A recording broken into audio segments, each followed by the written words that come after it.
Ginoo mana kaninyo. Manausap kaninyo. Pagbasa gikan sa Santos nga Ebanghelyo sumala ni Marcos. Mayaw ikaw, O May usa ka sanlahon nga miduol kang Hesus, miluhod og mihangyo sa iyang panabang. Siya miingon, "Kun buot ka, makaayo ka kanako." Naluoy si Jesus kaniya, o gihikap niya ang sanlahon og miingon, "Buot ko, mamaayo ka."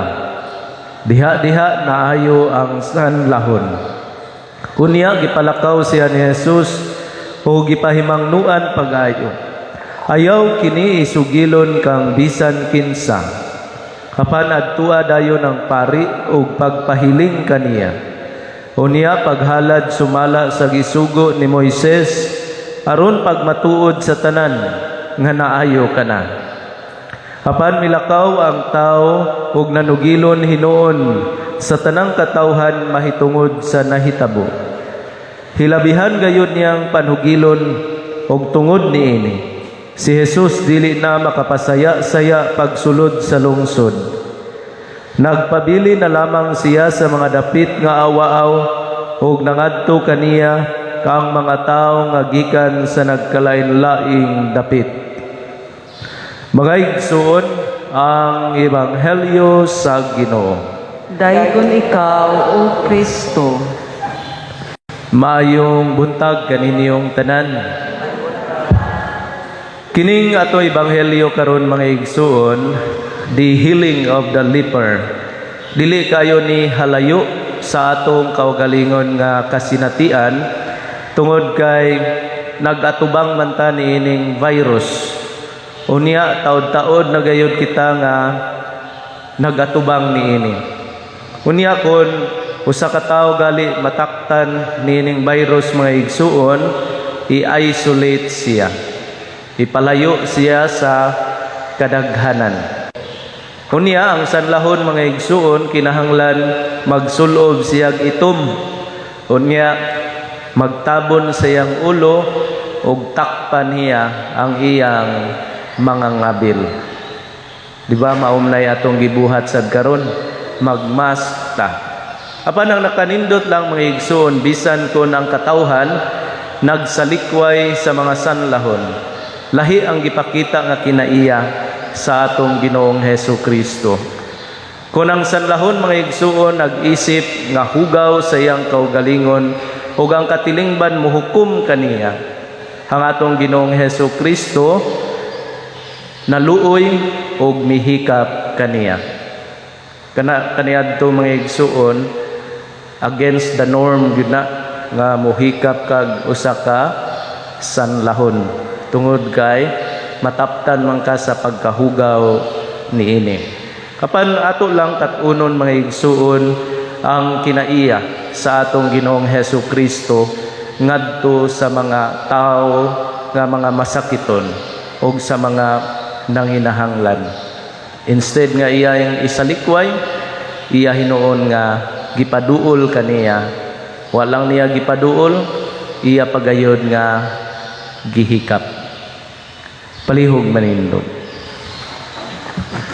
Masaligon sa grasya o kaluoy sa Dios, muduol kita kaniya puno sa pagsalig nga yang dunggon ng atong mga pagampo diha sa atong pag-ingon. Maluluyong Dios, dungga kami. Maluluyong Dios, dungga kami. Nga ang simbahan sa kanunay gihan sa Espiritu Santo sa iyang mga buhat ug misyon sa pagsangyaw sa kapasayloan sa Dios, mga muyo kita sa Ginoo. Maluluyong Dios, dungga kami. Alang sa atong nasud nga makahatag ang mga ahensya sa gobyerno ug tarong nga programa sa panglawas ug pag-amping sa kinaiyahan, mga muyo kita sa Ginoo. Maluluyong Dios, dungga kami. Alang ni adtong nag-antos sa nagkalain-laing matang sa sakit nga makabato na sa hingpit nga kaayuhan ug kahupayan diha ni Kristo, mga muyo kita sa Ginoo. Maluluyong Dios, dungga kami. alang sa mga nag-alagad sa mga masakiton, ug ubang hutong sa katilingban, nga makabaton kanunay o grasya sa paglahutay, ug nga mapanalipdan sila, mga muyo kita sa Ginoo.